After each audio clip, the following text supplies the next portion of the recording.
자,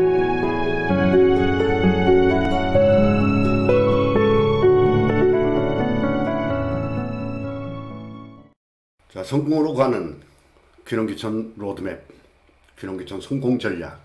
오늘은 그 9번째 귀농귀촌 준비 단계로 귀농에서 뭘 하지? 장목 선정 첫 번째 거를 말씀드립니다. 먼저 그 전에 구독과 좋아요 부탁드립니다. 준비 단계에서 장목을 선정하십시오. 좀 이상하지 않나요? 현지에 내려가셔서 2주한 다음에 현지에서 적응하면서 장목을 선정하는 게 좋지 않겠습니까? 이렇게 생각하시는 분들 많습니다. 저도 일면 그런 생각도 하기도 합니다. 그러나 현지에서 장목을 선정하면 그 장목에 대한 내가 전문적인 지식이 없기 때문에 현지인들로 하여금 완전히 팔랑귀가 될 수밖에 없습니다. 무슨 말씀이냐면 똑같은 조건에서 똑같이 교육을 받고 똑같은 선생님 밑에서 교육을 받았지만은 그러나 그 결과는 서로 다릅니다. 우등한 경우도 있고 열등한 경우도 있고 하듯이 똑같은 장목을 여러분들이 하셨을 때 그 장목을 가지고 성공한 분들도 계시고요. 그렇지 않고 또 실패하는 분들도 계십니다. 그러면 내가 어떤 장목을 해도 괜찮을까라고 현지에서 대화를 했을 때, 여쭤봤을 때 어느 분은 좋다, 해야 된다. 또 어떤 분들은 그거 도저히 안 된다 하면 망한다. 이렇게 말씀하시는 분들도 계시거든요. 그러면 그 다양한 그 목소리를 내가 어떻게 접수해서 내 것으로 만들 것인가 하는 것이 중요한데 내가 그 장목에 대한 전문적인 지식이 있는 것도 아니고 하기 때문에 결국은 팔랑귀가 될 수밖에 없습니다. 아로니아가 좋다 그러면 아로니아 심고요. 블루베리가 좋다 그러면 블루베리 심고요. 이렇게 하다 보니까 많은 장목을 대단위로 주장목이 아니라 전부 부장목이 되어버립니다. 이것도 조금 해보고 저것도 조금 해보고 이런 식으로 해서 결국에 소득 장목이 없어지는 그런 결과를 초래하게 됩니다. 그래서 저는 가능하면 2주 하기 전에 준비 단계에서 장목을 선정하는 게 좋습니다. 이런 말씀을 드립니다. 저 역시도 2년 동안 준비하면서 한 1년 정도는 어디로 갈 것인가, 그 다음에 그러면서 어떤 걸 할 것인가를 가지고 고민을 했고 여러 가지 우리 농작물, 결국은 제가 괭이질 삽질이나 앉아서 단순 노동하는 이런 것들은 뭐 거의 제가 할 수 없다는 제 자신을 알고 결국에 축산으로 가닥을 잡아서 축산을 하려고 했더니 또 그것도 용이치가 않아요. 소, 돼지, 닭, 오리, 뭐 사슴 굉장히 많은 장목들 생각해 봤지만 서로 용이치가 않습니다. 결국은 제가 흑염소로 확정을 하고 그 다음에 이듬해에, 그러니까 귀농하기 바로 전해가 되겠지요. 전국의 흑염소 농장을 탐사를 했습니다. 전국을 다니면서 그 농장 사장님들하고 대화도 해보고 실제 사육하는 현장을 목격하고 양해를 구하고 또 사진을 찍고 또 그분들이 얼마 동안 사육을 하셨는지, 또 사육한 다음에 출하는 어떻게 되는지, 흑염소 소비는 또 어떤지, 그 시장 형성은 어떤 식으로 이루어지는지 모든 것들을 전부 파악한 다음에, 그리고 이제 2010년도 7월 달에 이것 보안으로 귀농을 하게 되었습니다. 2주를 한 것이죠.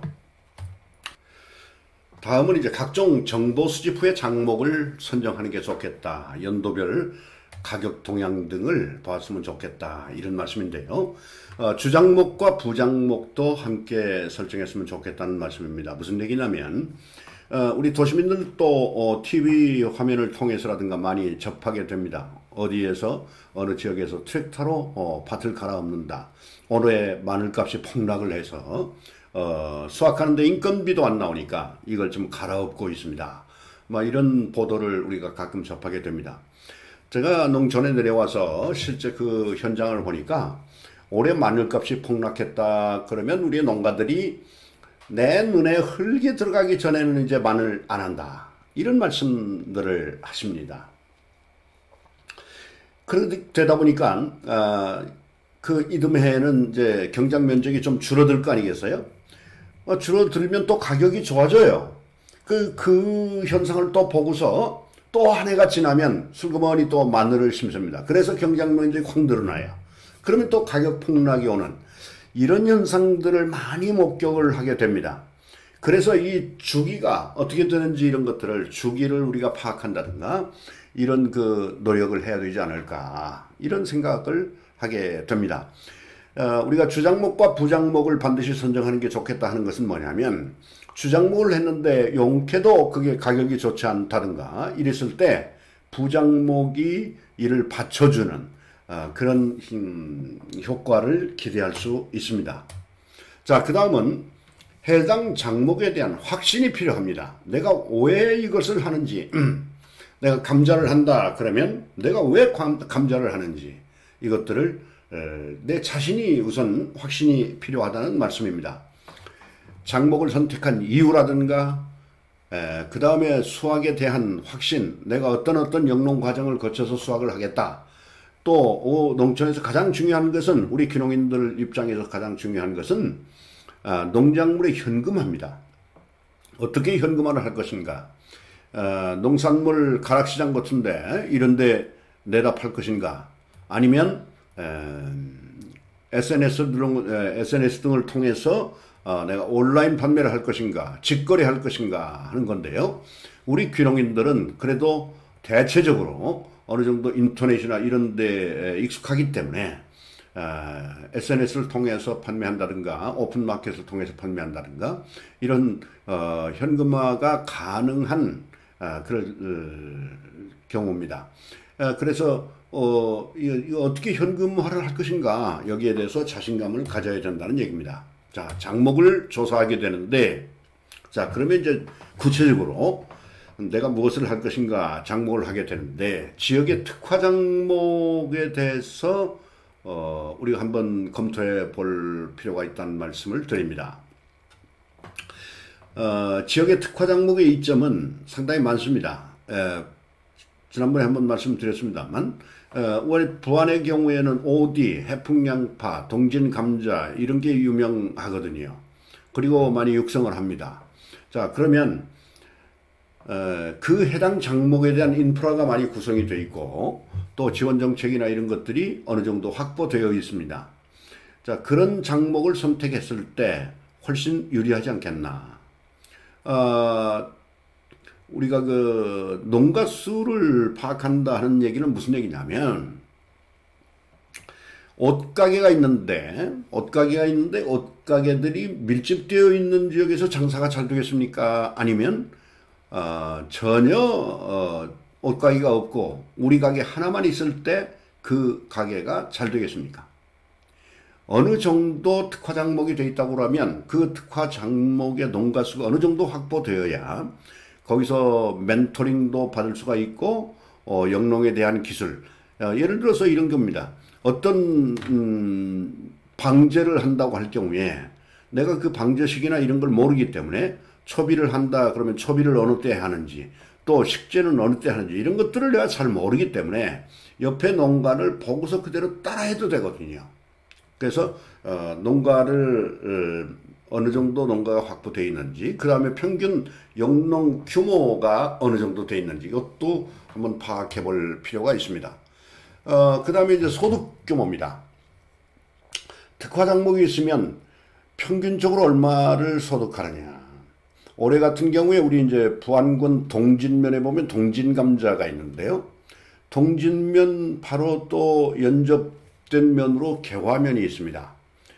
그런데 동진면의 동진감자, 일명 동진감자입니다. 동진감자인데 동진감자는 벼를 수확한 다음에 그 다음에 감자를 심습니다. 겨우내 키워서 5월 초쯤 해서 그때 수확을 합니다. 그렇게 되니까 감자가 나오지 않는 시기죠. 그러다 보니까 가격이 상당히 좋습니다. 올해 같은 경우 20kg에 58,000원까지 했습니다. 20kg에 58,000원이면 굉장히 좋은 가격이죠. 그래서 그 농가들이 얼마나 소득을 하는지, 또 우리 동진면에서의 동진감자는 논에 심습니다. 그런데 동진면 어디에서나 되는 게 아니에요. 되는 지역이 딱 있습니다. 그 지역에서만 됩니다. 땅 지질에 관한 문제겠죠. 자, 그래서 올해 같은 경우에 감자를 한 경우에는 감자에서 소득이 나오고, 또 벼를 생산을 하니까, 벼농사를 하니까 벼에서 나오는 소득이 또 있을 것이고요. 이런 것들도 우리가 파악해 볼 필요가 있습니다.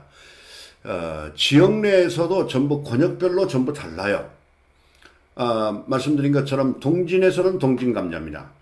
부안의 대표 작목이라고 할 수 있는 오디 같은 경우에는 부안 전역에서 오디를 재배를 합니다. 오디 생산을 하는데, 그러나 동진감자나 이런 경우에는 동진면에서만 돼요. 동진면 개화면에서만 합니다. 거기가 바로 어디냐면 간척지거든요. 어느 정도 염분이 있는 땅이라고 해야 될까요? 많지는 않지만 어느 정도 염분이 있는 그런 땅이라고 볼 수 있습니다. 자, 그 다음에 또 이제 해풍양파 같은 경우에는 하서면이나 진서면이나 행안면이나 이런 쪽에서 또 많이 하고 있거든요. 이런 것들도 한번 볼 필요가 있겠습니다. 각 지역별로 그 지역에서 가장 많이 생산하는 그런 그 특화 작목이 뭐가 있는지, 이런 것들도 한번 생각해 볼 필요가 있다는 말씀입니다. 특화 작목별 지자체 지원 시스템이 뭐가 있는지 한번 볼 필요가 있겠다는 말씀입니다. 이와 같이 특화 작목을 하면 멘토링을 받기 쉽고, 그 다음에 판매하는 활동에 상당히 유리하게 작동합니다. 왜냐하면 해당 농가들이 작업반이라든가 영농조합이라든가 이런 것들을 결성을 해서 거기서 이제 공동 판매도 하고 이러기 때문에 판매 수단에 상당히 유리한 점들이 있습니다. 자, 그 다음에 특화 작목의 장래성을 봐야 됩니다. 우선 당장만 볼 것이 아니라 특화 작목 선정 후에 이게 이제 보편화가 되어버리면 장래성에 의문이 생길 수밖에 없습니다. 또 경우에 따라서 어느 지역에서 특화 작목, 즉 집중적으로 육성하는 작목이 있는데 그 작목이 거의 수명이 다 됐다. 부안에서 오디가 유명하다 하니까 인근의 고창이나 정읍이나 순창이나 이런 데서도 오디를 많이 하거든요. 전국적으로 오디를 많이들 한단 말이에요. 그러면 차별화를 가져오기가 참 어렵게 되죠. 그래서 우리 부안에서는 다른 대체 작목으로 전환할 수 있는 그런 시점이 된다고 하면, 그때서 내가 오디를 시작했을 때 이건 막차를 타게 되는 이런 결과가 될 수도 있다는 말입니다. 공동 작업이 가능한 특화 작목 작업반 등이 있을 수 있고요. 영농기술이 서로 공유될 수 있습니다. 또 특화 작목을 했을 때 집중적으로 육성하는 작목이기 때문에 약재나 농자재 이런 것들을 공동 구매함에 따라서 영농비용이 절감되는 그런 효과를 기대할 수 있겠습니다. 자, 오늘은 여기까지 하고요. 다음에는 준비 단계 10단계 작목 선정 두 번째를 말씀드리려고 합니다. 구독과 좋아요 부탁드리고요. 마치겠습니다. 수고하셨습니다.